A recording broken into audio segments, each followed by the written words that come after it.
decir que cuando se nos propuso hacer este taller, pues evidentemente la dermatología o la piel, pues podemos tocar muchísimos puntos que indudable creo que serían de interés, pero nosotros pues elegimos el sol y la piel. ¿Me pueden pasar a esto?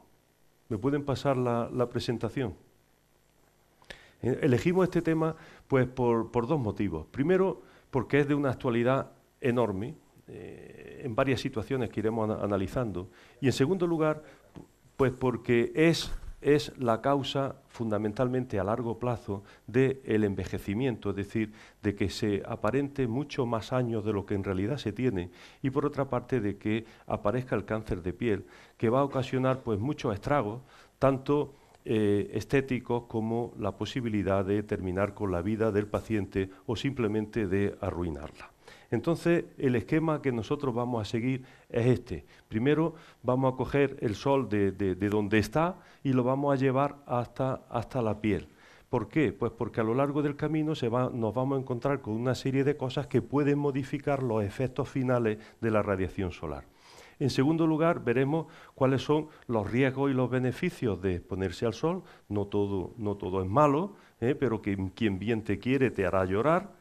Y en tercer lugar, pues hablaremos de la prevención secundaria, es decir, del diagnóstico precoz. Una vez que se ha establecido el cáncer de piel, qué tenemos que hacer o qué tienen ustedes que hacer para que se diagnostique cuanto antes mejor, para poder establecer el diagnóstico y, sobre todo, el tratamiento eficaz. Y en cuarto lugar, hablaremos de la prevención primaria, es decir, de cómo evitar esos efectos indeseables del sol. Pues bien, empezamos por lo primero y hablaremos un poquito de la producción, del transporte. Fíjense que el transporte es larguísimo, el camino que tiene que recorrer el sol para llegar hasta la piel, y por último de la penetración. El sol va a producir, o sea, se va a comportar como una central electromagnética que emite una radiación de forma continua. Y dentro de esta radiación nosotros nos vamos a quedar con esta parte, con la radiación ultravioleta. Y dentro de la radiación ultravioleta nos interesan el espectro fotobiológico, que es la radiación ultravioleta B, que va desde 290 hasta 320 nanómetros, donde empieza la radiación ultravioleta A. Ahora verán por qué es importante conocer esto. Como les decía, este camino es enorme: la ionosfera, la estratosfera, la atmósfera, en donde se va a encontrar la radiación con una serie de situaciones que van a modificar la radiación final. Lo primero que vamos a hablar es de la capa de ozono, la tan traída y llevada capa de ozono. ¿Qué es esto? Pues en condiciones normales se va a producir esta reacción con esta radiación con estas longitudes de onda. El oxígeno se va a transformar en dos moléculas de oxígeno radical, que va a reaccionar con el oxígeno para formar el ozono. Pero fíjense que cuando nosotros ponemos en la atmósfera, ponemos pues determinados gases, pues gases derivados del cloro, derivados del nitrógeno, etcétera, etcétera. Fíjense la reacción que se va a ir produciendo. Un monóxido de nitrógeno va a reaccionar con una molécula de ozono, dando lugar a un dióxido de nitrógeno más oxígeno. Perfecto. Pero fíjense que este dióxido va a reaccionar con uno de estos radicales, dando lugar a un monóxido de nitrógeno más oxígeno. Es decir, que este monóxido de nitrógeno que está consumiendo ozono, nosotros no nos lo vamos a quitar de encima, sino que se va a seguir produciendo en esta reacción de forma prácticamente continua. Lo mismo ocurre con el cloro, etcétera, etcétera. Entonces, como consecuencia de eso, ¿qué va a pasar? Pues que la capa de ozono cada vez se va a agotar más y se va a hacer, digamos, más pequeña. Y como consecuencia de eso, a medida que disminuye la capa de ozono, se ha visto que aumenta la incidencia de cáncer de piel. ¿Y todo esto por qué? Pues fíjense, si la radiación más eficaz para producir alteraciones en el ADN, es decir, alteraciones que van a dar lugar al cáncer de piel, está alrededor de los 300 nanómetros de longitud de onda, pues cuando disminuye la capa de ozono va a aumentar esa radiación incidente, fundamentalmente la radiación ultravioleta A y la radiación ultravioleta B, es decir, van a aumentar todos los efectos que después hablaremos de ellos. También se va a encontrar con humo, con la polución atmosférica, con las nubes, etcétera, etcétera, que van a disminuir, pero no a evitar, la incidencia final de la radiación solar. Cuanto más altos estemos, evidentemente, más radiación se va a recibir. Pues piensen que por cada 400 metros que se asciende se recibe un 4% más de radiación ultravioleta. Por tanto, si nosotros estamos a 600 metros, pues vamos a recibir aproximadamente un 5 o un 6% más de radiación que se recibiría a nivel del mar. Y si suben a la sierra, pues ya me dirán. La hora del día, pues la hora del día entre las 12 y las 16 horas, hora solar, es decir, las 2 de la tarde, se recibe el 60% de la radiación ultravioleta B de todo el día, puesto que la radiación ultravioleta A se recibe de una forma más continua. Y luego, pues dicen, bueno, yo no pasa nada porque yo me coloco debajo de la sombrilla. Entonces, debajo de la sombrilla, pues se recibe prácticamente el 50% de la radiación solar. ¿Por qué? Pues porque se refleja en distintas superficies, en la nieve, en la hierba, en el agua, en la arena, etcétera, etcétera. Es decir, que no estamos bien protegidos debajo de la sombrilla. Estamos mejor protegidos que al sol, pero no estamos bien protegidos. Vamos a pasar al punto siguiente. Todas estas cosas que yo voy diciendo, si ustedes no entienden alguna cosa, pues ahora al final, con muchísimo gusto, se las vamos aclarando. Riesgos y beneficios. Para producir algún riesgo o producir algún beneficio, lo primero es que tiene que penetrar la radiación ultravioleta y tiene que penetrar pues, a lo largo de las distintas capas de la piel. Lo primero que se va a encontrar es la capa córnea, que sería esta que está aquí, que es una capa compacta formada por células muertas unidas por un cemento de unión que va a reflejar la mayor parte de la radiación que incide, pero otra parte va a penetrar. Y entonces va a pasar por la epidermis, que sería pues toda esta capa que se ve aquí, hasta llegar a esta capa, que es la capa de la membrana basal, que es donde se encuentran las células vivas. Y es ahí donde las células vivas, donde va a hacer pues todos los efectos que luego veremos. Y otra parte, cuanto más grande, más larga sea la radiación, mayor va a ser su penetración, va a penetrar hasta la dermis, donde se encuentra con las fibras elásticas y las fibras de colágeno, que la va a alterar, dando lugar fundamentalmente al fotoenvejecimiento, es decir, a la aparición de arrugas, sequedad cutánea, etcétera, etcétera. Bien, por tanto, sepan que la penetración depende fundamentalmente de dos características. Por una parte, las características de la radiación. Cuanto más larga sea la longitud de onda, mayor será la penetración, pero menor será su energía. ¿Esto por qué se los digo?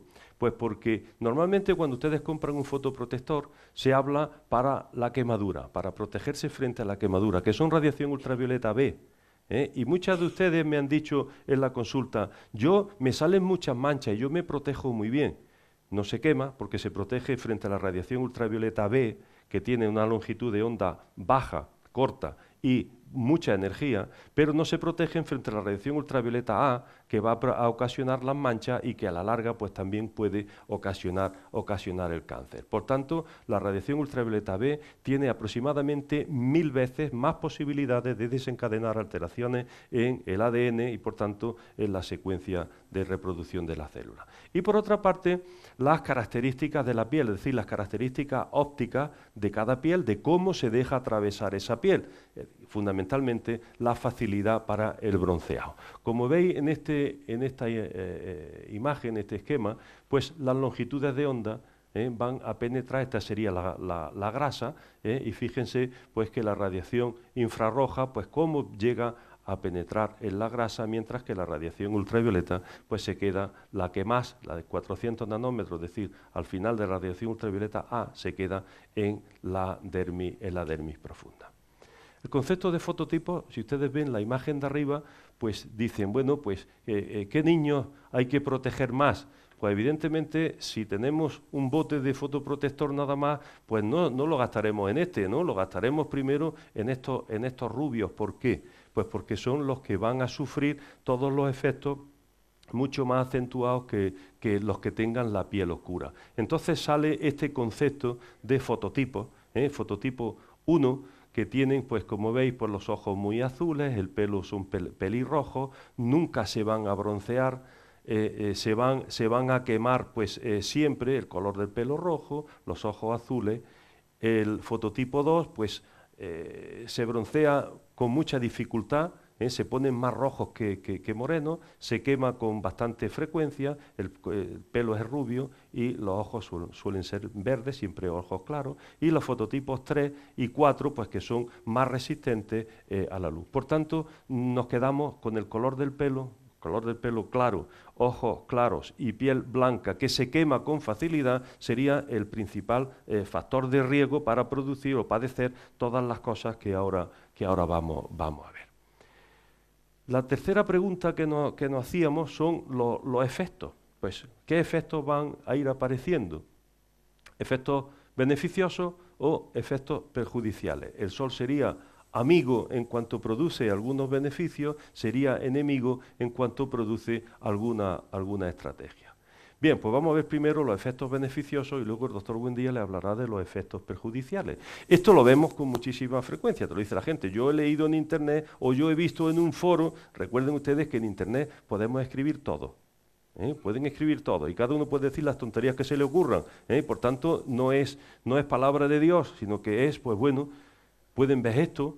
El sol es fuente de belleza y de salud. Si van a páginas más serias, pues como esta, que es una página seria, pues te hablan de muchísimos beneficios, algunos pues que se pueden poner claramente en duda, y que, bueno, pues si se van ustedes ya a autores antiguos, a Avicena, aunque ya anteriormente los griegos hablaron de los efectos beneficiosos del sol, dicen los beneficios, o hablaba de los beneficios que reportaba tomar el sol con moderación, llevar una vida al aire libre y estar expuesto a la luz. Pero fíjense lo que decía, moderación. Y en esto es lo que nosotros vamos a seguir insistiendo. Bien, los efectos beneficiosos, podemos hablar de muchas cosas. Yo tan solo voy a hablarle de la síntesis de vitamina D y le voy a hablar de la fototerapia, porque ustedes me pueden decir, bueno, si el sol es tan malo como le va a decir el doctor Buendía, ¿por qué usamos el sol para tratar determinadas enfermedades? Pues de eso lo mencionamos. Bien, la síntesis de vitamina D está ligada fundamentalmente a la exposición solar y sobre todo ligada al metabolismo del calcio y conservar adecuadamente la masa ósea. Esto fue algo que ocurrió, pues en fin, hace muchísimos años y que yo se los traigo aquí para que piensen en que la vida no es posible sin el sol, sobre todo la vida nuestra, que hace 65 años en el Golfo de México pues cayó un meteorito enorme, mucho más grande que este que yo he encontrado, y que ocasionó pues que el sol se nublara durante muchos años. ¿Qué pasó con eso? Pues que los grandes animales que tenían una masa esquelética importante, no fueron capaces de mantener el metabolismo del calcio y desaparecieron del mapa. Sin embargo, pues otros animales pues pequeñitos, con menor masa ósea, pues sobrevivieron a esta catástrofe. Bien, pero vamos pensando un poquito más. La piel oscura, ya habéis visto que se deja penetrar mucho peor que por la radiación ultravioleta que la radiación que la piel blanca. Por tanto, tiene menos capacidad para sintetizar la vitamina D. Hasta ahí, pues bien. Pero ¿qué pasa? Como ahora podemos decir que ninguno estamos donde tenemos que estar, sino que cada uno pues se va donde puede o donde tiene que irse, pues con la migración a las zonas templadas la piel se va aclarando, cuanto más se aproxima al ecuador, pues va a ser más blanca. Como consecuencia de las migraciones, del movimiento de población, pues estamos viendo datos epidemiológicos muy importantes, déficit de vitamina D, aumento del cáncer en determinadas zonas y en determinadas poblaciones, sobre todo las poblaciones de aluvión, como sucede en Australia o como sucede en Israel, en donde pues tenemos que explicarlo, podemos explicarlo por las características propias del metabolismo de la vitamina D, que no vamos a entrar mucho en él. Simplemente sepan que en la piel, a partir del dehidrocolesterol, se va a formar ya la vitamina D3, y luego hay dos pasos que son muy importantes. El primero en el hígado, donde por acción de una enzima se va a transformar en el calcidiol, y por último en el riñón en el calcitriol. Bien, pues ¿qué pasa cuando disminuyen las cantidades en el organismo de la vitamina D, del calcidiol? Pues fíjense, cuando son menos de 5 nanogramos, se echa mano al metabolismo del calcio, es decir, se va a consumir de los depósitos. Cuando está entre 5 y 20 nanogramos por mililitro, van a disminuir fundamentalmente la síntesis a nivel del riñón, y estos serían los niveles normales. Entonces, ustedes me pueden decir, si nosotros nos vamos a proteger tanto del sol para evitar sus efectos, ¿vamos a entrar directamente en un déficit de vitamina D? Pues fíjense que de 5 a 10 minutos de exposición a una radiación de 296 nanómetros, es decir, en el espectro B, pues son suficientes para sintetizar 20.000 unidades de vitamina D. Y las necesidades diarias, tanto en hombres como en mujeres, pues fíjense que son pues bastante inferiores. Es decir, que con muy poquita exposición al sol es suficiente para tener unos niveles normales. Y ustedes dirían, bueno, ¿y qué pasa de la alimentación? Pues efectivamente, la alimentación se puede tomar vitamina D, pero en cantidades mucho menores de las que se puede sintetizar a nivel de la piel por el sol. Y bueno, y nosotros estamos encontrando niveles bajos de vitamina D, y en la población con una dieta mediterránea estamos encontrando niveles muy bajos de vitamina D, y sepan pues eso, que aproximadamente el 50% de la población occidental podría tener niveles subóptimos de calcidiol. ¿Dónde? Pues vida sedentaria, todo lo contrario de lo que decía Avicena. Vida sedentaria, obesidad, alimentación inadecuada. Y entonces pues se producirían pues todos estos signos que hay aquí, efectos inmunológicos, sobre todo desequilibrios entre los sistemas TH1 y TH2, que nos van a dar lugar a enfermedades autoinmunes, síndrome metabólico con tensión arterial elevada, obesidad, etcétera, y cáncer. Se han descrito cánceres de todo tipo. Nosotros empleamos la radiación ultravioleta para tratamientos. Esto es conocido de todos, la ictericia neonatal, o esto que son los bancos de sol que nosotros usamos pues para tratar el vitíligo, para tratar el psoriasis fundamentalmente, y me he propuesto no traer fotos desagradables. Ya hay una y ya he visto alguna cara más. Bien, y pasamos a los efectos perjudiciales, que se los dejo al profesor Buendía. No sigas, que yo... Esta mañana, buenas tardes, me decía una periodista, profesor Buendía, ¿el sol es amigo o es enemigo? Yo digo que el sol es un gran amigo con el que hay que pactar, porque si no pactamos es el peor de los enemigos.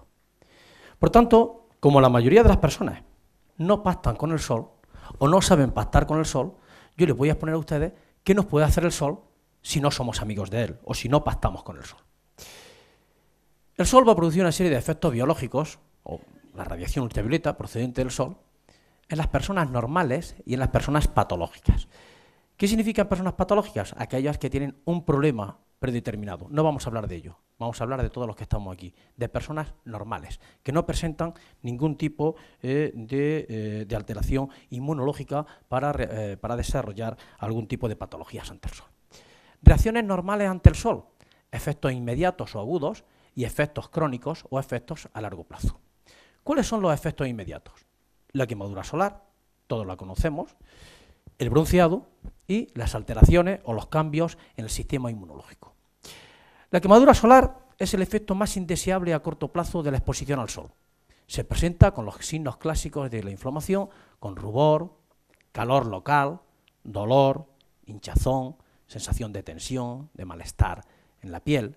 Y está producido, como ha dicho el profesor Serrano, por la radiación ultravioleta B, que dependiendo del fototipo, dependiendo del tipo de piel que tenemos, va a aparecer a las 4 o 5 horas posexposición. Pero también lo produce la radiación ultravioleta A, porque si bien la radiación ultravioleta A tiene menor energía, tiene mayor penetración, tiene una variable, que es la variable tiempo. Por tanto, a mayor tiempo de exposición, la radiación ultravioleta A también va a producir quemadura. Las quemaduras son un factor de riesgo importantísimo para el desarrollo de cáncer de piel. Miren ustedes, si podemos hablar de cuál es el factor de riesgo que predice la presencia de cáncer de piel en la edad adulta, serían las quemaduras en la infancia y en la adolescencia. Por tanto, el riesgo se duplica a una quemadura o a 2 quemaduras en la infancia o adolescencia, son determinantes si se duplica el riesgo de desarrollo de cáncer de piel en la edad adulta. ¿Qué nos dice a nosotros nuestra experiencia en el grupo de investigación oncología cutánea?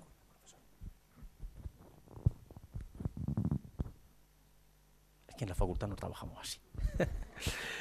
Bien, ¿qué nos dice nuestra experiencia desde el grupo de investigación oncología cutánea de la Universidad de Granada? Cuando hemos trabajado, estos son datos de niños granadinos, cuando trabajamos con niños entre 0 o 6 años, el 30% de los niños se habían quemado en el verano anterior con quemaduras dolorosas. Cuando cogemos el grupo etario entre 8 y 12 años, el 35% se habían quemado y el 3,8% con ampollas. Cuando hemos trabajado con adolescentes entre 12 y 18 años, el 65% se habían quemado el verano anterior.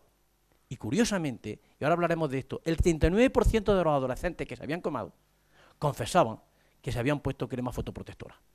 Pero ¿qué ocurre también con el grupo de los adultos? El 55% de los adultos en nuestro estudio epidemiológico han sufrido quemadura con ampollas a lo largo de su vida. Segundo efecto, el bronceado, producido fundamentalmente por la radiación ultravioleta B de alta energía y también por la radiación ultravioleta A. La radiación ultravioleta va a estimular a los melanocitos, productores de melanina, que va a pasar a los queratinocitos, que por exposición al sol se oxida, se oscurece y aparece el bronceado. Hay 2 tipos de bronceado, el bronceado verdadero o bronceado demorado y el bronceado inmediato. Vamos al bronceado verdadero, el bronceado demorado. Ocurre alrededor de las 72 horas posexposición, producido por radiación ultravioleta B, A y la luz visible. Se produce un aumento de la actividad melanocitaria, es decir, los melanocitos se ponen a trabajar, y hay un aumento de la actividad para producir melanina. Pero, ¿cuándo se ponen a trabajar los melanocitos? Los melanocitos se ponen a trabajar cuando hay un daño en el ADN, y ese daño en el ADN es el inductor de la actividad melanocitaria. Es decir, yo me pongo moreno cuando he dañado mi ADN. Lo que ocurre es que luego el ADN se repara, hay mecanismos de reparación, llega un momento en que ya no se puede reparar. Ese sería el bronceado verdadero, alrededor de las 72 horas. Algunos de ustedes pueden decir, yo bajo por la mañana a la playa y por la tarde ya estoy moreno. Bronceado inmediato. Ocurre a las 24 horas, producido fundamentalmente por la radiación ultravioleta y la luz visible. Lo que ocurre es una fotooxidación de la melanina ya preformada. Esto puede ocurrir en un cadáver. Si el cadáver lo exponemos al sol, acaba poniéndose moreno, pero no hay un aumento de la actividad melanocitaria, no hay alteración en los melanocitos. Por tanto, vista la forma de producción del bronceado, hay un daño en el ADN. Por tanto, el bronceado es un mecanismo de defensa de la piel ante un agente externo, ante una agresión externa. El bronceado no es sinónimo de salud, y yo insisto de aquí, y no debería de ser sinónimo de belleza. ¿Cuál es nuestra experiencia en nuestro grupo de investigación? Pues que hay una actitud positiva hacia la protección solar que va disminuyendo al aumentar la edad y aumenta la tendencia al bronceado y las tasas de quemadura solar. ¿Esto qué significa? Que los niños menores de 8 años, bueno, pues se protegen porque los padres los van protegiendo. Pero a medida que empiezan a tomar contacto con la vida social, pues hay una actitud muy positiva, hay una presión social muy alta hacia el bronceado. Por tanto, hay una mayor tendencia al bronceado a partir de los 12 años y hay una mayor tendencia a la presencia de quemadura solar. En los adolescentes entre 11 y 18 años hay una tendencia casi obsesiva por el bronceado. Bueno, tercer efecto inmediato. alteraciones inmunológicas, efecto de la radiación ultravioleta sobre las células de Langerhans, que es uno de los componentes de la epidermis. Se produce una alteración en la presentación de antígenos y una alteración de la cadena inmunológica. Es decir, podríamos decir que disminuye nuestro sistema inmune, hay una depresión del sistema inmune. ¿Esto cómo se va a reducir? Pues con la reactivación de ciertas enfermedades. Quien no ha subido a la sierra y ha bajado con una herpes. Se ha reactivado un virus que teníamos latente. O ha ido a la sierra y como consecuencia de tal, pues aparición de un herpes simple. A largo plazo, fotoenvejecimiento y fotocarcinogénesis, aparición de envejecimiento de la piel y aparición del cáncer cutáneo provocado por la exposición a radiación ultravioleta. Son el resultado de la radiación recibida a lo largo de toda la vida. No olvidemos, como decía ayer la princesa Leticia en el pistoletazo de salida en la campaña actual para la prevención del cáncer de piel, que la piel tiene memoria. Los daños de la radiación ultravioleta son acumulativos a lo largo de toda la vida. Esto es como un vaso de agua que se va llenando gota a gota. Y llega un momento y cuando lo tenemos lleno, pues una gota hace que rebose. Y el vaso de cada uno es distinto, dependiendo del tipo de piel que tenemos, del color de los ojos, del color del pelo, como ha comentado anteriormente el profesor Serrano. Bien, fotoenvejecimiento. Aparece en la piel fotoexpuesta, es distinto del envejecimiento cronológico. Solamente va a aparecer en las zonas expuestas. Presencia de sequedad, de arrugas, pigmentación, telangiectasias, atrofia. Vamos a centrarnos en esta imagen. Fíjense, esta señora que ha estado toda su vida expuesta con las manos al sol, pero los muslos jamás se puso una minifalda. Fíjense la diferencia, el fotoenvejecimiento que aparece en el dorso de la mano y la piel, nada fotoenvejecida, del muslo que nunca había recibido el sol.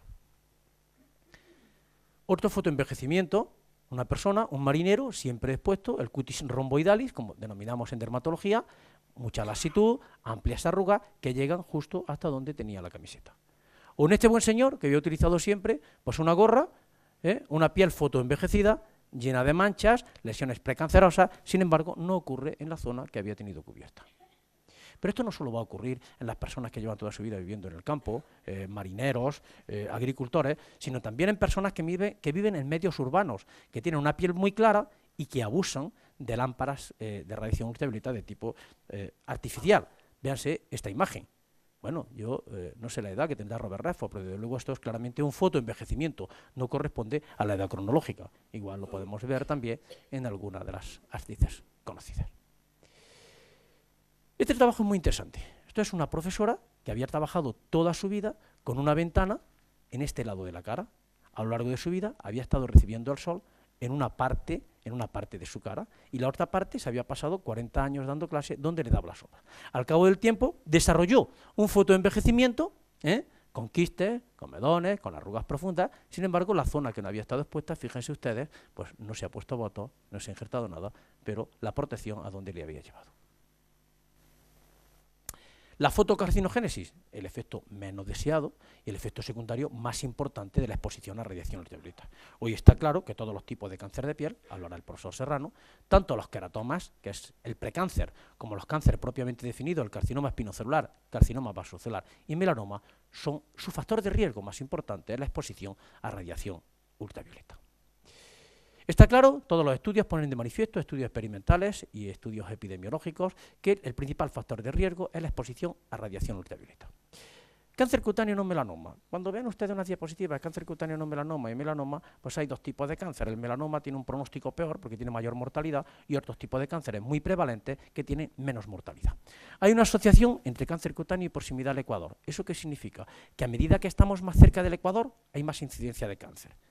Es decir, más número de horas anuales de sol y diferentes patrones de exposición. Ahora lo veremos en la siguiente diapositiva.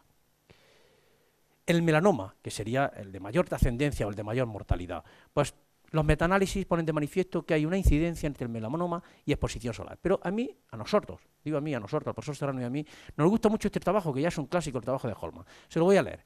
Emigrantes anglosajones que llegaron a Australia con más de 15 años tienen 4 veces menos riesgo que los hijos de los emigrantes nacidos en Australia. ¿Esto qué significa? Australia es el país de mayor incidencia de cáncer de piel.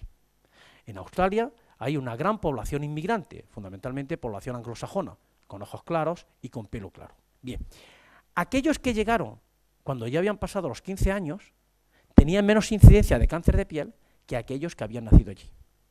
¿Qué deducimos de esto? La importancia de las exposiciones solares en la infancia y en la adolescencia. Exposiciones solares intensas en infancia y en adolescencia, repito, son determinantes del desarrollo de melanoma y de carcinoma vasocelular en la edad adulta. ¿Qué es más perjudicial? ¿Los que nos pasamos el año metidos en un aula, en una oficina y 4 semanas en el muñeca, boca arriba o boca abajo? ¿O el marinero que está todo el año en el muñeca? ¿O el aceitunero que está todo el año en Jaén, en el campo, recibiendo radiación? ¿Quién tiene más riesgo de recibir cáncer de piel? Bien, pues los dos tenemos riesgo. Lo que pasa es que cada uno va a desarrollar un tipo de cáncer de piel. La exposición solar crónica está relacionada con el carcinoma espinocelular y las queratosis actínicas, es decir, exposición de este tipo profesional. Sin embargo, la exposición solar aguda, que viene determinada por la quemadura solar, está relacionada con la presencia de carcinoma vasocelular y con la presencia de melanomas. Esto se puso de manifiesto en el estudio Helios, que tuvimos la oportunidad de participar y que se publicó en una revista bastante prestigiosa en el mundo de la dermatología. Bueno, esta diapositiva las paso muy rápido. Es un estudio de la incidencia de cáncer de piel en los últimos 25 años. Lo resumo con una frase: se ha triplicado en los últimos 25 años, tanto en hombres como en mujeres. Hay algunas tasas que se han llegado a igualar, pero no vamos a centrarnos en eso. Incidencia mundial de melanoma. Fíjense ustedes cómo ha ido aumentando. En varones, cómo ha ido aumentando. Incidencia europea de melanoma. Desde el año 78 hasta el año 2002, ahora le explico por qué hasta el 2002, ha ido aumentando.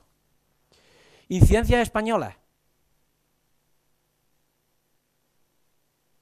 Aumento progresivo, tanto en hombres como en mujeres. Incidencias mundiales de cáncer no melanoma. Bueno, pues ha ido aumentando. No me voy a parar, ha ido aumentando considerablemente. Igual, bien. ¿Estamos ante una epidemia? Yo podría decir que sí, que estamos ante una epidemia de cáncer de piel. Pero bueno, tampoco hay que asustarse. ¿Podemos curarlo? ¿Podemos disminuir la mortalidad? Bueno, pues, ¿qué debemos hacer? El profesor Serrano, que es un experto en diagnóstico precoz, nos va a explicar qué podemos hacer ante esa epidemia.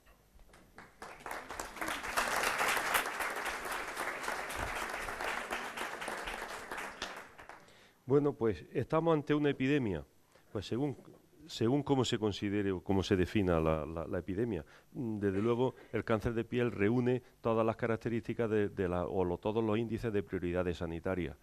¿Podemos curar el cáncer de piel? Sí, pero sí lo podemos curar cuando se diagnostica precozmente, es decir, cuando no ha desbordado la piel, cuando no ha producido metástasis, donde los riesgos de mortalidad cada vez son mayores.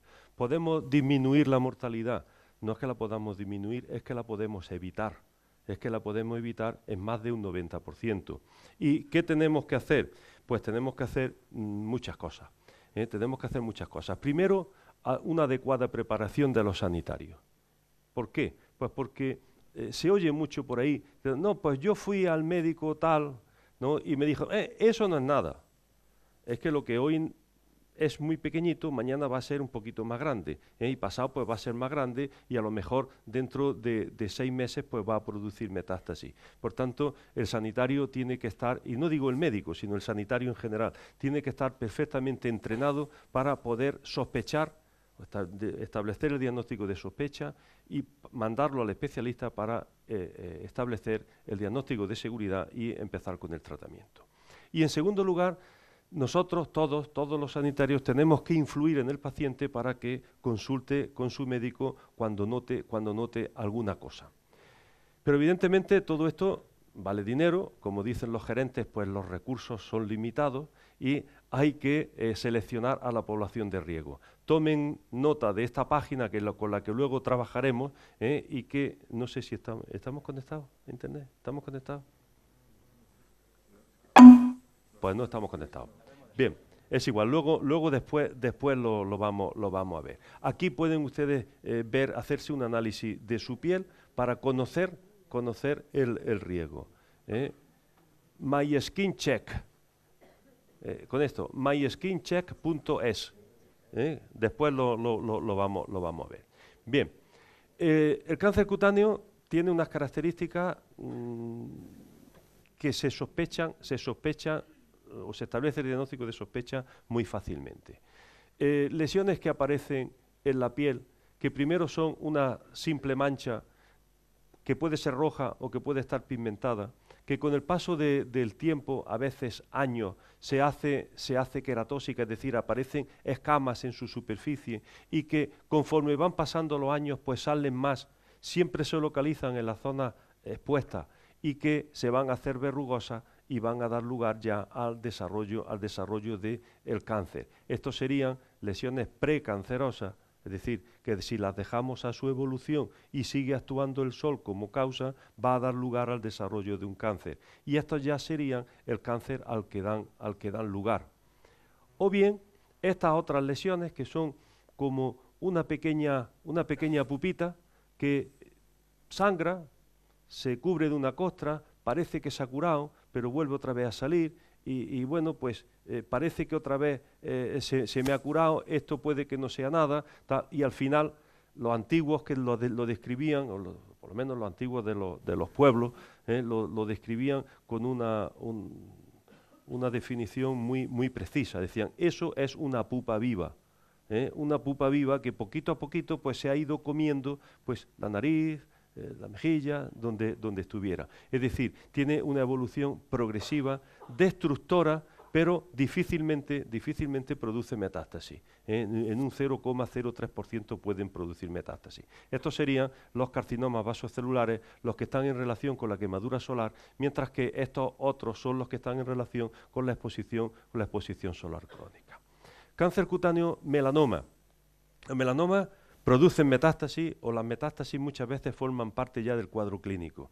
Se pueden encontrar pues con una manchita que va creciendo de forma excéntrica, que va modificando su color, que tiene unos bordes pues que recuerdan a los bordes de un mapa, es decir, unos bordes geográficos que van cambiando continuamente, cada vez se van haciendo más grandes hasta que producen metástasis. ¿Cuáles son los factores de riesgo? Y nos vamos a centrar más en el melanoma, puesto que el melanoma es el que está aumentando mucho más y la mortalidad también está aumentando, si bien no está aumentando al mismo ritmo que aumenta la incidencia. Y cuando eso se produce, es decir, cuando la curva de incidencia es muy alta y la curva de mortalidad es también en aumento, pero no es paralela, quiere decir que se ha descubierto algo que puede modificar esa historia natural. Y eso aquí, desgraciadamente, no ha pasado todavía. Lo que está pasando es que se está haciendo diagnóstico precoz.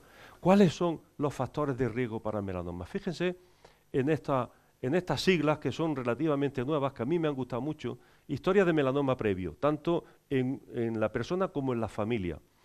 Edad por encima, esto se ha modificado algo, por encima de los 50 años. Ausencia de revisiones cutáneas. Hay que ir al dermatólogo para que te vea la piel o alguna persona que sepa un poquito de esto para ver si hay alguna lesión que pueda ser. Cambios en algún lunar y género varón. ¿Por qué? Pues porque si bien la incidencia es mayor en mujeres que en los varones, la mortalidad es mayor en los varones que en las mujeres. Esto forma parte de todos los esquemas que con el día del melanoma, pues en primer lugar, un individuo debe de consultar por dos motivos. Primero, porque uno o varios lunares que tenga en su cuerpo hayan cambiado. Y en segundo lugar, si tiene más de 20-25 años, alguno de aparición nueva. Esos dos criterios son necesarios, cambios y aparición nueva, para ir a la consulta del dermatólogo, que es el especialista en este tipo de tumores. Bien, y si ya han ido ustedes al dermatólogo con esas cosas, ¿qué tienen ustedes que mirarse? Se tienen ustedes que mirar, ahora veremos en un vídeo cómo se tienen que mirar, es decir, cómo se tienen que autoexplorar y ver si hay algún lunar que reúna estas características, el ABCD. A de asimetría, como veis aquí, B si tiene bordes geográficos o bordes cortados a pico, C si tiene varios tonos de color y D si tiene un diámetro superior a 5 o 6 milímetros. Y la E de evolución si han sufrido cambios. Y si ustedes van a la consulta, ¿nosotros qué le vamos a hacer? Pues claro, siempre queda la duda, yo voy allí, igual me hacen daño. Pues fíjense, esto también forma parte de los esquemas de la campaña del euromelanoma. Primero le vamos a preguntar y después le vamos a hacer una exploración. ¿Puede pasar? Gracias. Cuéntame, ¿qué te trae por aquí? Tengo dos lunares, uno en la espalda y otro en la pierna, que me pican desde hace unos meses y encima me han crecido. ¿Y te han venido creciendo desde hace cuánto tiempo? Pues creo que unos meses, me lo dijo mi mujer hace unos meses. Me has dicho que tienes picor, pero también sangrado. ¿Has notado algún otro síntoma asociado? No, sangrado no, solamente me pican, en ocasiones, no siempre, pero en ocasiones. Vale, si te parece vamos a pasar y te vamos a analizar estos lunares. Muy bien, gracias. Lo que vas a hacer es que te vas a descamisar un momentito, que vamos a empezar echándole un vistazo al lunar de la espalda. Lo que vamos a hacer a continuación es verte con el microscopio, vamos a verte el lunar a gran aumento, no te vayas a asustar, ¿vale? Porque tengo que analizar en profundidad si ha habido algún cambio que podamos observar desde el punto de vista microscópico. Bueno, Miguel, buena noticia por cuanto esta lesión pigmentada que tienes en la espalda, de momento no hay que quitarla. Sí va a ser importante que hagamos una vigilancia estrecha porque has tenido esos cambios asociados, ¿vale? Pero por el momento no hay signos especialmente alarmantes en la microscopía de bioluminiscencia como para decidir en este momento que haya que quitarlo. Bien, entonces, ya saben, nosotros lo que le vamos a hacer es verlos con un aparato que puede ser manual como este que están viendo aquí o puede ser digital como el que han visto en la película, y lo que vamos es analizarlo. Ahí se dicen, con un aparato de más aumentos, bueno, un aparato de más aumentos que nos permite ver, pues fíjense, este sería el lunar que resultó ser un melanoma, y fíjense las características tan diferentes del verlo a simple vista. O sea que es un procedimiento que hoy en día no se puede funcionar sin él. Tenemos que influir en el paciente. ¿Cómo podemos llegar nosotros al paciente? Pues diseñando campañas que sean positivas, que hagan ver pues datos que nosotros queremos que se vean. Esto es de la campaña del euromelanoma del año 2006. Esta es del año siguiente, me parece que es, en donde hacemos pues que la gente se autoexplore, conozca su cuerpo, conozca sus lunares, conozca posibles cambios para que vaya a consultar al especialista. Esto es otra página que yo le recomiendo, es de libre acceso y es la del euromelanoma. Donde pueden ustedes encontrar pues un test de autoanálisis de su piel, donde pueden encontrar pues cuáles son los consejos de protección solar, los consejos de consulta, etcétera, etcétera. Y esta es la otra que yo tenía puesto aquí para acceder. Y bueno, pues si se ha desarrollado ya el tumor, pues es un fracaso de la prevención primaria. Yo les decía, las curvas no son iguales. La incidencia crece, la mortalidad crece, pero no crecen al mismo ritmo. ¿Y eso qué quiere decir? Pues eso quiere decir que la protección primaria, que es la prevención primaria, que es la que evitaría las causas y disminuiría la incidencia, está siendo un fracaso. La gente no se protege adecuadamente del sol. Han visto en nuestro estudio cómo la mayoría reconocían que se habían quemado después de ponerse cremas. ¿Qué pasa? ¿Que las cremas no sirven? No, las cremas claro que sirven. Lo que no sirve es que no se ha hecho bien. Mientras que la prevención secundaria está aumentando, pero a un ritmo menor. ¿Y eso qué quiere decir? Pues que la prevención secundaria sí está empezando a funcionar bien. Se están estableciendo los diagnósticos pues muy bien. Y yo les dejo con el doctor Buendía para que le hable de fotoprotección y luego ya discutimos todas las cosas que ustedes quieran. Bueno.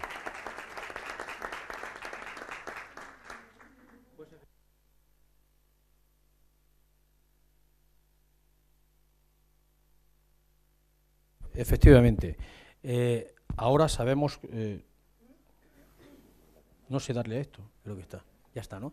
Ahora sabemos curar el cáncer, sabemos diagnosticarlo a tiempo, pero nosotros no sabemos evitar que aparezca. Y esas son las normas que yo le voy a dar. Cómo vamos a pactar con el sol o cómo vamos a programar para evitar, o sea, para disminuir su incidencia.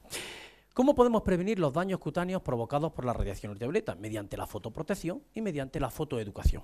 La fotoprotección está encaminada a limitar los daños cutáneos producidos por la radiación ultravioleta. La fotoeducación pretende disminuir la exposición y evitar o reducir sus efectos. Es decir, en esta me pongo una crema, me pongo un sombrero y en esta no me pongo al sol, me quedo en la casa. Vamos a ver. ¿Nos ponemos así? Tampoco es cuestión de que nos pongamos así. Por tanto, vamos a intentar pactar. Métodos naturales de fotoprotección. Evitar el sol alrededor del mediodía reduce la radiación ultravioleta, la ultravioleta B, en un 60%. evitar el sol alrededor del mediodía. Todos los estudios reflejan esta medida como la menos utilizada. Y es el horario de exposición solar, es la medida con mayor margen, que mayor margen de mejora presenta. Y ustedes me dirán, ¿cuál es la hora alrededor del mediodía? Si pudiera darle a la diapositiva anterior, me he pasado, se lo explicaba. Vale. Hay quien dice que entre las 12 de la mañana y las 4 de la tarde, hora solar, decía antes el profesor Serrano, las 12 de la mañana y las 6 de la tarde. Yo le voy a dar un truco. Fíjense en este niño que está en la playa. Este niño va totalmente desnudo, como no tiene que ir un niño por la playa. Totalmente desnudo, sin gorra, sin camiseta. ¿Por qué va así? Pues fíjese la sombra que proyecta. Tiene una sombra muy grande, una sombra mayor que su cuerpo. Por tanto, cuando la sombra que proyecte nuestro cuerpo sea mayor que nuestro cuerpo, la incidencia de radiación ultravioleta es menor y tenemos mayor seguridad de no recibir una alta irradiación. Cuando la sombra que proyecte nuestro cuerpo sea menor que nuestro cuerpo, estamos en un horario de máxima incidencia. Por tanto, es mejor que nos vayamos y que nos pongamos a la sombra. Si no, no dejaría ya a mi hijo, que este es mi niño cuando tenía 1 año, pasear así por la playa porque son las 8 de la tarde. Bien. ¿Qué ocurre en nuestra experiencia? Volvemos al grupo de investigación que venimos desarrollando en el grupo de oncología cutánea de la Universidad de Granada. El 73% de los niños entre 8 y 18 años, o niños y adolescentes, se exponen entre las 12 y las 18 horas. O sea, es una medida nada utilizada. ¿Qué ocurre con la sombra? Bien, la sombra es una buena medida fotoprotectora, pero no solamente función del material que la provoca, que es mejor, la sombra del árbol, la sombra de la sombrilla o la sombra de un porche de hormigón que haya. Pues todo eso va a depender de la altura con respecto al suelo, porque como ha dicho el profesor Serrano anteriormente, se refleja las superficies que hay alrededor, la nieve, la arena, el césped, el agua, reflejan la radiación incidente. Por tanto, la tendencia es que haya sombrillas de este tipo, sombrillas tipo iglú, que no solamente nos van a proteger de la radiación incidente que viene de arriba, sino de la radiación que viene de la superficie reflejada de alrededor, ya que el 50% de la radiación solar se recibe en la sombra. Se recibe en la sombra por el reflejo que hay de la superficie de alrededor. Es un método muy poco utilizado. ¿Qué ocurre en nuestra experiencia? Bueno, pues que los niños que no hacen uso de la sombra tienen más número de lunares en extremidades inferiores que aquellos que tienen experiencia de hacer uso de la sombra cuando están realizando actividades al aire libre. Y además es el 4.º método utilizado, la sombra, después de la crema, del gorro, del sombrero o de la camiseta. El 4.º método de protección solar. La ropa. El futuro de la fotoprotección pasa por el uso de una ropa adecuada. Con una ropa adecuada, con un tejido con una densidad adecuada, se puede reducir hasta el 93% de la radiación incidente. Hoy incluso hay algunas prendas de vestir que ya vienen en su etiqueta con el factor de protección de ultravioleta. Incluso ya se habla de algunos detergentes que llevan algunas sustancias que al lavar la ropa le añaden un factor de protección. Insisto que el futuro de la fotoprotección pasa por usar prendas de ropa apropiadas. La protección es mayor cuanto menores son los espacios entre los hilos, es decir, a mayor grosor del tejido. Podemos decir que podríamos atravesar el desierto con un pantalón vaquero Levi's 501 y no nos pasaría ningún tipo de radiación ultravioleta. El tejido vaquero nos daría la máxima protección y la mínima protección pues nos darían las medias, que nos daría una fotoprotección 3. Bien, sombrero y gafas, depende de la anchura, porque si se pone la gorra como se la pone mi hijo mirando para atrás, pues no vale para nada. O sea, hay que ponerse un sombrero que tenga una buena ala para que nos proteja la zona acra, como es las orejas y como es la nariz. Y las gafas, la protección de las gafas va a venir dada por el color del cristal, a más oscuro, mayor protección. Pero ojo, solamente las gafas que se venden en las ópticas, o sea, solo el 20% se vende en las ópticas, que son las que tienen un filtro para radiación ultravioleta A, porque si compramos unas gafas tintadas en un sitio que no es de referencia o que no es de seguridad, el cristal va a estar tintado, pero no va a tener filtro frente a la radiación ultravioleta. En los niños hay que utilizarlo en situaciones extremas. Bien. ¿Qué ocurre en nuestra experiencia? Pues que los adultos es el grupo que más se utiliza la sombra, las ropas y los sombreros y va paralelo al aumento de edad. A medida que cumplimos años no nos da vergüenza ponernos un sombrero, no nos da vergüenza estar en la playa con camiseta y nos vamos ya más rato a la sombra que la gente joven que se pasa la mayor parte del tiempo expuestos al sol. Y ustedes estarán pensando llegar a este punto, pero hay otros métodos. pero es que todo el mundo habla de cremas o habla de fotoprotección ligada. Pues efectivamente los productos antisolares están promocionados en todo el mundo como una forma de fotoprotección. Y es una buena fotoprotección, pero hay que conocerla y conocerla muy bien para usarlo adecuadamente, como ha hecho el profesor Serrano, y tener en cuenta las frecuentes confusiones en los mensajes que se emiten. La crema solar es el método más utilizado por todos los grupos de edad, tanto por esto contrastado en nuestro grupo de investigación con otros grupos internacionales.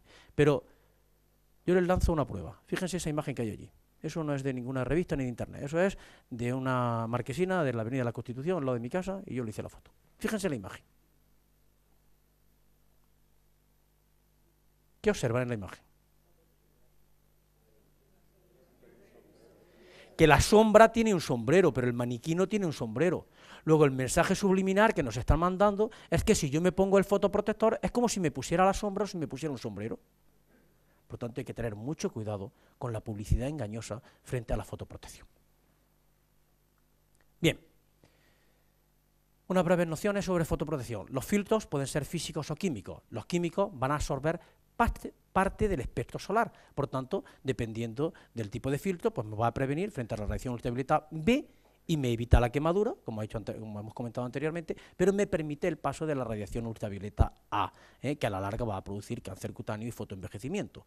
O los filtros físicos, que reflejan toda la radiación como si fuese un espejo. El inconveniente, ya cada vez más solucionado, es que los filtros físicos son muy inestéticos, porque un filtro físico nos dejan la cara blanca y a veces pues es incómodo por utilizar, aunque cada vez hay formas galénicas más aceptables. El factor de protección. ¿Qué es lo que ocurre? Mire, doctor, yo es que me pongo factor 50, yo es que me he puesto un factor 25. No es lo más importante, pero sí es por lo que la población compra el fotoprotector. El factor de protección es una medida que se utiliza en laboratorio para medir el eritema, la capacidad de producir eritema en la piel, y que va a depender del fototipo cutáneo. No voy a explicar esa fórmula porque vamos muy mal de tiempo. Si alguien quiere después, lo vamos viendo. ¿Qué quiero decir con esta diapositiva? Que el factor de protección es lo más importante, pero no es lo más, no es lo único que hay que tener en cuenta al comprar un fotoprotector. El fotoprotector tiene un problema a la hora de aplicarlo, porque el factor de protección se gradúa en laboratorio, pero aplicando 2 miligramos por centímetro cuadrado, es decir, aplicando un buen pegote, pero nadie se aplica un buen pegote. Hay que aplicar una gran cantidad para que realmente sea real la protección que nos informa la etiqueta. No cubre todas las áreas corporales, y a veces sudando o nadando, pues se puede quitar. ¿Cómo debemos de aplicar un fotoprotector? Pues la FDA recomienda aplicar 100 mililitros o 100 miligramos por centímetro cuadrado de la piel. ¿Eso qué significa? Que una persona con 1 metro cuadrado de piel expuesta necesita 200 mililitros de fotoprotector para que tenga el efecto de 50 o de 40 que dice. Y a mí me dice el paciente, doctor, buen día, el fotoprotector que me recomendó usted el verano pasado lo tengo todavía en casa, ¿me vale? Pues ni te valió el verano pasado ni te vale este. Es decir, si tú te compras un bote, te tienes que aplicar en gran cantidad, pero no el mismo bote del año pasado este año, porque entonces ni te sirvió el año pasado, ni te sirve este. Uniformidad de aplicación. Hay que aplicarlo por todas las áreas, porque si no lo aplicamos por todas las áreas, le pasa como a esta buena señora, que donde le llegó la mano, no se quemó, pero donde no le llegó la mano, se quemó considerablemente. Por tanto, hay que aplicarlo por todas las salas, cubriendo todas las áreas. Bien, ¿son recomendables? Por supuesto que sí son recomendables, pero como una medida de fotoprotección complementaria. La finalidad del fotoprotector nunca es prolongar el tiempo de exposición, porque obviamente si nos ponemos un fotoprotector no nos quemamos, y si no nos quemamos aguantamos más tiempo al sol, y si aguantamos más tiempo al sol recibimos más radiación ultravioleta A. Quiere decir que la quemadura, por ya actuar como una lucecita roja, y dice, me estoy quemando, me voy a la casa, no aguanto más, pero como me pongo fotoprotector no me quemo. No me he quemado en todo el día, pero he estado desde las 10 de la mañana hasta las 8 de la tarde en la playa. Esa no es la finalidad del fotoprotector. La finalidad del fotoprotector es complementar la fotoprotección de medios naturales, o cuando no podamos tener una camiseta puesta o no podamos estar en nuestra casa en la hora de máxima irradiación, ponernos un buen fotoprotector. Siempre utilizar filtros físicos de un factor de protección muy alto, por encima de 30, aplicar regularmente en gran cantidad, y no son recomendables en niños menores de 6 meses. Bueno, evitar también las cabinas de bronceado. la radiación ultravioleta es la misma. Una viene por métodos naturales o por un medio natural, como una fuente natural, perdón, una fuente natural como el sol, y otra viene por una fuente artificial, que es la radiación, las cabinas de rayo UVA. El equipo nuestro, liderado por el profesor Serrano, tuvimos la oportunidad de informar al Ministerio para este Real Decreto, bueno, pues que controla, aunque no se ha llevado a cabo en todas las comunidades, que controla el uso de las cabinas de radiación ultravioleta. No voy a entrar porque vamos muy mal de tiempo. Pueden ustedes entrar en internet y ver el riesgo diario de exposición a radiación ultravioleta. Pues hay una serie de páginas de la Agencia Española de Meteorología donde nos dice el riesgo de radiación ultravioleta cada día. Campañas de prevención. Hay una enorme dificultad para adoptar las medidas. La principal dificultad es que pesa mucho más la presión social del bronceado que la presión de lo que yo les vaya a contar a ustedes. Por tanto, yo resumo esto: el bronceado no es sinónimo de belleza, el bronceado no es sinónimo de salud. Las estrategias preventivas que están dando mayor efecto están haciendo son cuando hablamos de los efectos nocivos del sol relacionados con la belleza más que contra el cáncer, porque el cáncer siempre pensamos que es una cosa que le va a ocurrir al de enfrente y que nunca nos va a ocurrir a nosotros. Y sobre todo a los adolescentes que tienen una vida por delante y piensan que el cáncer, bueno, ya le llegará a orto, pero yo lo que quiero es estar morenos, bien morenos, para ligar mucho más. Pero cuando yo le digo a las pacientes, cuando le decimos a las pacientes, si usted quiere que se le quite esa mancha, si tiene que proteger del sol, van por la calle con el periódico puesto. Por tanto, vamos a seguir hablando de efectos nocivos relacionados con la belleza, independientemente de hablar de los efectos nocivos relacionados con el cáncer, que la gente nos hará, o la población nos hará muchísimo más caso. Bueno, solamente quiero terminar con esta página, perdón, esta imagen, que es uno de nuestras campañas líder.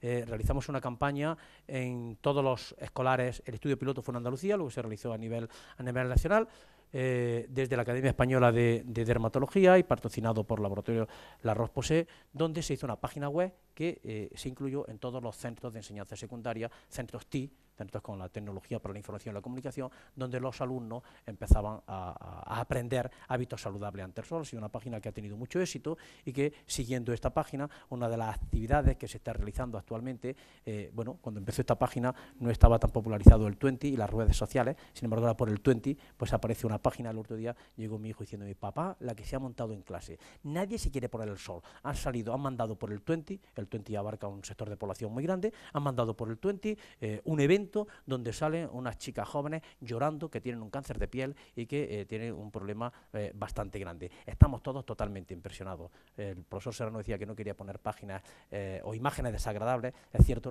no queremos poner imágenes desagradables, pero yo soy partidario un poco como el anuncio de la televisión de los accidentes de tráfico, que cuando mi hijo le puse esta página le dijo que sí, pero que los muñecos eran muy infantiles. Pero cuando ha salido gente de su edad llorando porque tienen un cáncer, llegó a casa y fue el tema de conversación a mediodía, que estaban todos totalmente impresionados. A lo mejor ese es el camino. Muchas gracias.